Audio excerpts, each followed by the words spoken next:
My name is Janie Castle. I'm the Director of Educational Support. I deal mostly with KYCOM students, so osteopathic medical students, but I'm in the Graduate and Health Professions Student Affairs Department, which is student affairs for all of the graduate programs at UPikeVille. That's a fantastic title and role that you do. I just have a hunch that as a kid that was not what you wanted to do with your life. So when I was growing up, I thought I would be a teacher, as in like a public school teacher. And I thought in the summers that I would have off, in all the free time I would have, that I would write novels. Probably children's books. That's what I thought I was going to do. So I thought that all the way up until I was in high school.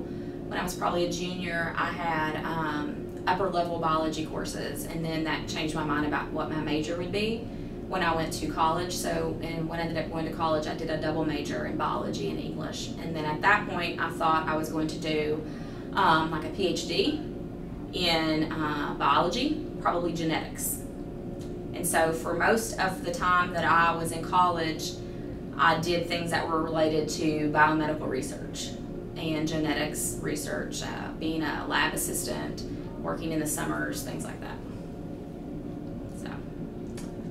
So obviously a little different now, kind of, so there's some pieces there to you, but a dream job. Is there a dream job out there for you? I would say that realistically my dream job would be to pet cats, and be paid for that.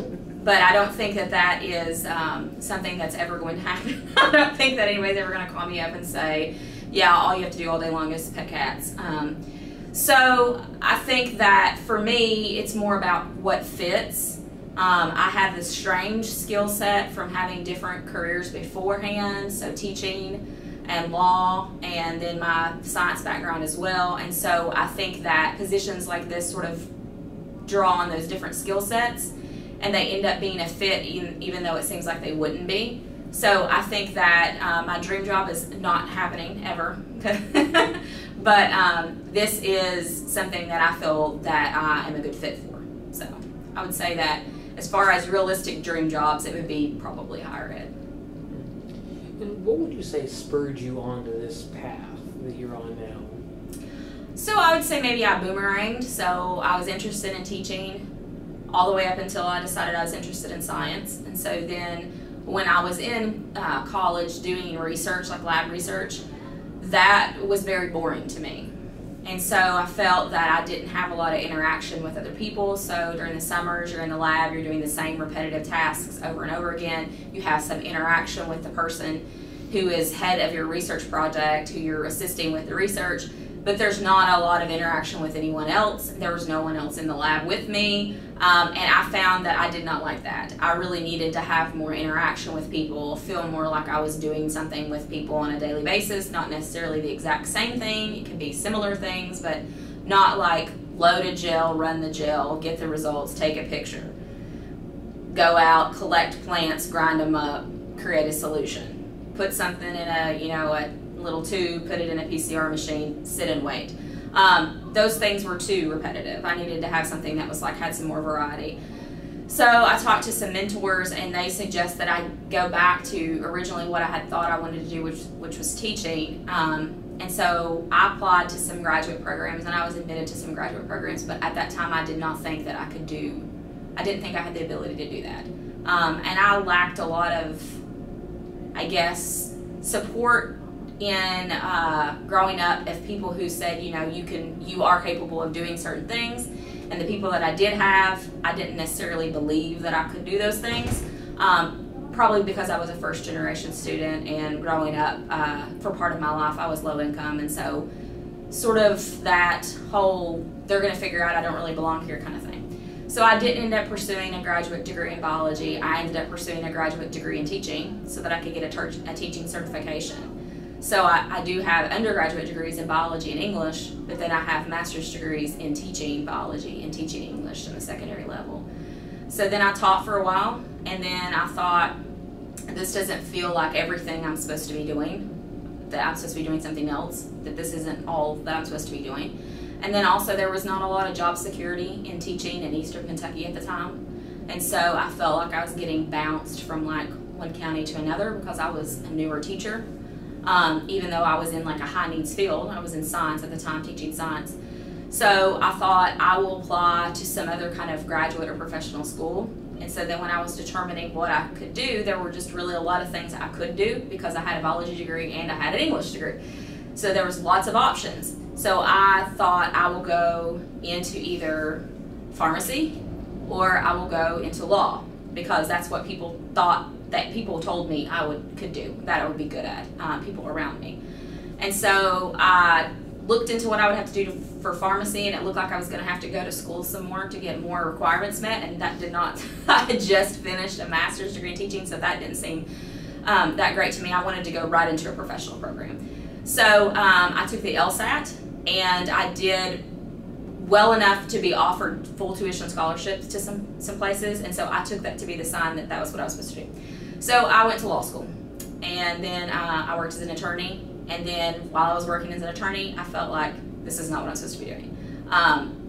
And so then a position became open at a law school, and I applied for that position, having no experience whatsoever working with students on that kind of level or even in that kind of position. It was a career services position, but I was hired. So I thought, well, maybe that's what I'm supposed to be doing. So then I did that, and I felt a real connection with the students through that, and so now I've been in higher ed since 2011. Fantastic kind of, a lot of education, different pathways, trying to really feel things out, just try to see if it works for you. You've used a lot of people kind of speak into your life to say, hey, you might be this, this, and this. Sometimes you believed them, sometimes you didn't. But right now, right, in a sentence, you are called to, how would you fill in the blank? I would say that I have realized that I'm called to work with a specific population.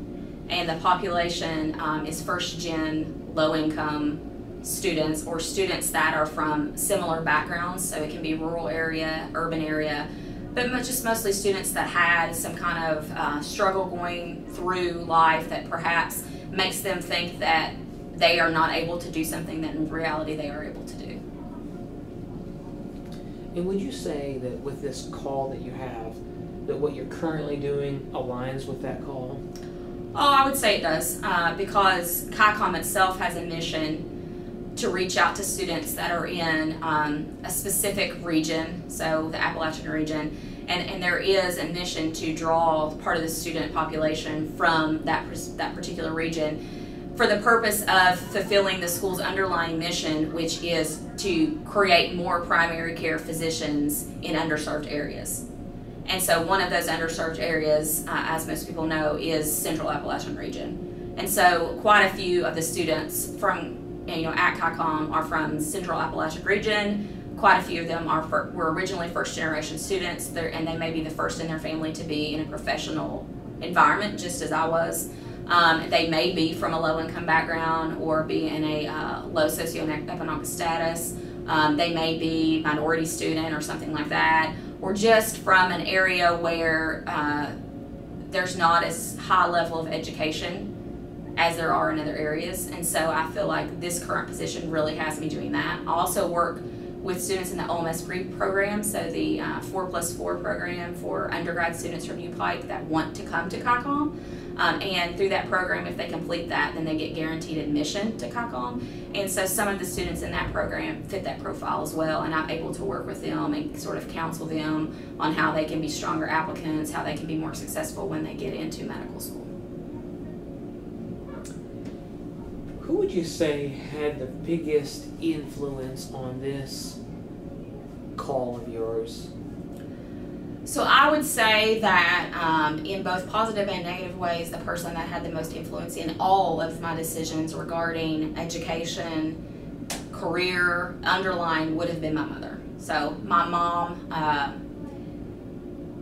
she did not receive the level of education that she wanted to due to sort of socioeconomic status, issues, related to things like that.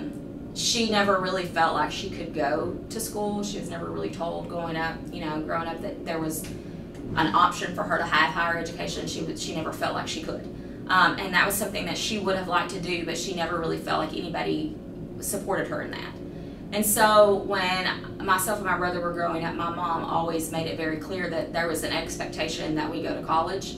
And that it was never really a question. Like, people are like, when did you decide to go to college? I didn't ever decide to go to college. My mom decided I would go to college. And she ensured that that would be a possibility for us by like taking us to the public library and having us check out as many books as we wanted, encouraging us to read, reading to us, always sort of modeling to us, that there was a value on education. So I think that really made a difference. That ends up making a difference in every time that you are making a decision about education or about what your career is going to be, or if you're going to make a change. You always go back to sort of, this is my roots, this is where I came from, and just you value that more, I think. So in this very, kind of a niche role that you serve right here at the institution right now, what do you do to align yourself to get on that path, would you say? I think that it is very odd that there was a position that existed already that matched lots of things that I had experience in. I actually was very surprised that there was a position like that.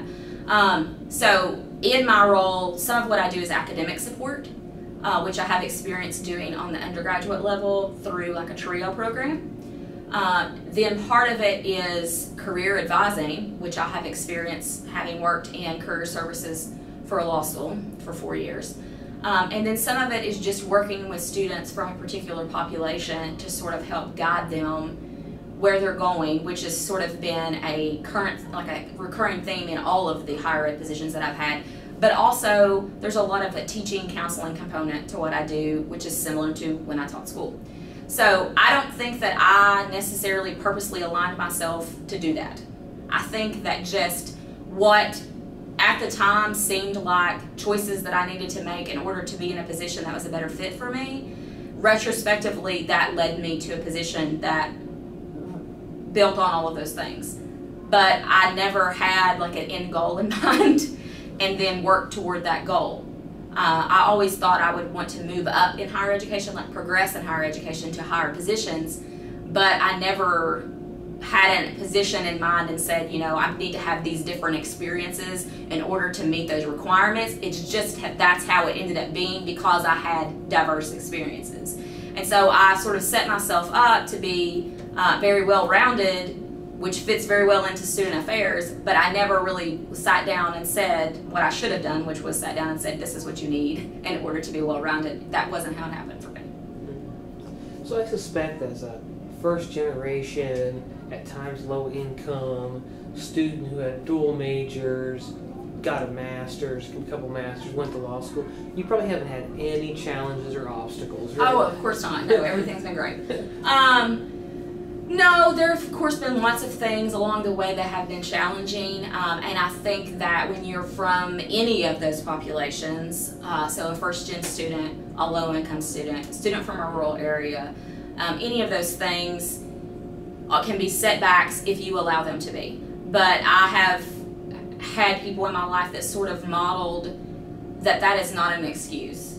It just means that you can still achieve the same thing, but you might have to work harder to achieve that. And so in any of those interactions that I've had with students that are from similar kinds of backgrounds, even if it's just part of that background, not all of those backgrounds, I've sort of let them know, there are lots of things you can do, but you may have to work harder than the person in class next to you who is not from that background. So maybe you don't know how to study and you have to spend more time trying to figure it out, and they just know because maybe they have someone in their life that knew and told them. Or maybe you're going to have to do more research about financial aid because maybe they have somebody in their life that's gone through college before that can talk to them about financial aid. Even when it's like professionalism and ethics, there's lots of hidden things about education and about certain career fields that you just don't know unless you know someone who's been in that field. So you don't know what you're supposed to wear. You don't know how you're supposed to present yourself. You don't know what the expectations are as far as, hours or, when you get to work. How do you ask for a day off? If you don't have people that have been in professional careers in your life to sort of tell you those things, there's lots of hidden things that you would not be aware of. And so those are lots of things I had to figure out on my own, and I think that those were probably, for me, bigger stumbling blocks than academics. So I was fortunate to do well academically. I struggled in some of my science courses in undergrad. I actually called my mom during the first month of college and begged to go home, and she said no. And I didn't have a car because we didn't have the money. So, but I overcame those things. So I think that at every point along the way, there are things that there's points where you can give up, and you just have to decide, is this the thing I really want to do, or is this not the thing I want to do? Do I want to put in the work to be successful or not? Even in law school, we had a class that was just the first month of law school, or the first week of law school, and there was a test at the end of that, and I studied completely. I've never studied the way I studied for that test. I used flashcards, which turns out I don't work very well with flashcards. And that's how I found that out, because I got like a C+ on that exam. And I thought that meant that I was dumb and did not need to be there. Everyone else was smarter than me. I did not have a place there. And that sort of just fed into all those things that a lot of people that are from first generation or low income backgrounds sort of have in their mind, which is that I don't belong here. But I stayed, I changed my study methods, and I ended up graduating very high in my class. But I could have easily been one of the people who left because I was sort of believed that score was who I was. So today, when you're dealing with students, right, whether it's in the law school or here at KYCOM, and they come in and they say, okay, I have a hard time telling anyone else this, but I can tell you this, I have no idea what I'm supposed to do. Yeah. I have no idea what my call is. What advice would you have for them? So normally when I tell students that tell me that they don't know what they want to do, that doesn't happen as often in KYCOM. They normally know they want to be a doctor, but they just don't know what kind. But it does happen a lot with undergraduate students who are not sure yet. And normally what I tell anybody that's really not sure yet is that nobody knows, really. Everybody at some point thinks they know, and that's what they think they know at that point, but nobody truly knows what they're going to do for the rest of their life. They really don't know. And I think that we build it up, even in higher ed, we build it up like you need to know, and you need to know by so-and-so date because you're going to have to declare a major, and you're going to have to pick a career path, and you're going to have to be doing internships. And we do a lot of things to make them think they need to be doing a certain thing, when in reality, there is time. And in reality, you can change your mind. So I think that if I'm an example of anything, it's that you don't have to sign up for something and do it forever. You can change your mind, and you can be successful in more than one thing. And just because you're good at something, if you don't like it, then you don't have to do that forever. You could do something else, and you could be good at something else as well. So I think that's what I try to tell students is the path is not straight. Very few people is their path straight, and so I think it sort of does a disservice to students when we teach them the path is straight, when in reality we all know it's not.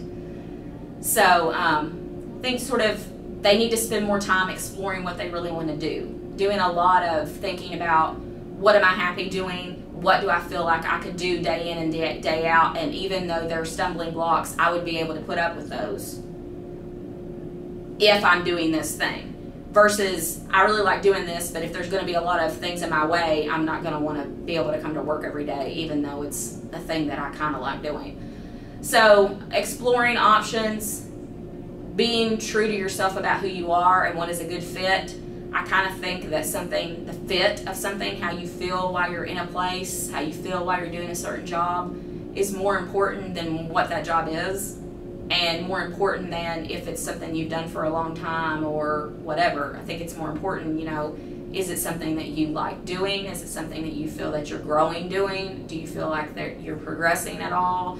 Do you feel like, you know, you have some kind of peace when you're there or not? And I think that we don't spend enough time talking about that part. And a whole lot of time thinking about how it's going to be a straight path, and I'm going to do this, then I'm going to do this, then I'm going to do that.